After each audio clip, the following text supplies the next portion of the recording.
Жаңа жылдық сыйлыққа қызыма Барафон деген осындай наушник таңдап бердім. Екінші қызыма Хоконың наушнигі дәл осындай. Оны да қазір ашып көрсетемін.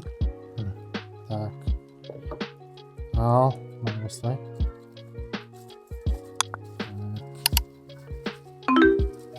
Ашамыз.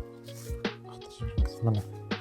Как AirPods сияқты, AirPods Max сияқты мына жерде ұзарады. Осылай. Так, мына жақта. Вот.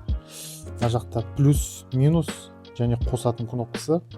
Мынау, білмеймін, мынау так зарядка Type-C шнурмен, то есть осымен компьютерде де қолдана бересіз, егер мына зарядкасы өшпаған жағдайда.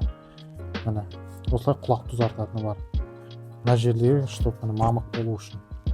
Әдемі сияқты, қазір тексеріп көреміз. Қосайық. Қазір кнопканың жанғанын жанбағанын. Міне. Көк жанды. Қазір көреміз. Мен кеше қосып көргенмін, тексеріп. Қазір көреміз настройкасына. Подключено деп тұр. Көрдіңіздер ғой? Қазір киіп көреміз құлаққа. Книжкасы. Міне мынау Type-C зарядкасы. Мынау жаңаға компьютерге қосатын шнуры. Так. Бұны сап қойықты. Дайынан ашып қоямыз. Қазір тексеріп көріп боламыз.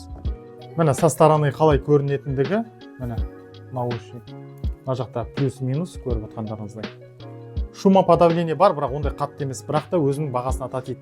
Мен бұл наушникті 9400 теңгеге Марвиннан сатып алдым. Егер де дауысы қалай шығатындығы туралы білгілеріңіз келетін болса, комментарийға міндетті түрде жаза кетіңіздер. Ал бізде келесі наушник дәл осындай Хоко деп аталады. Соны да ашып анпакинг тексеріп видеосын салып қоятын боламын. Сондықтан да менің арнама тіркеліңіздер.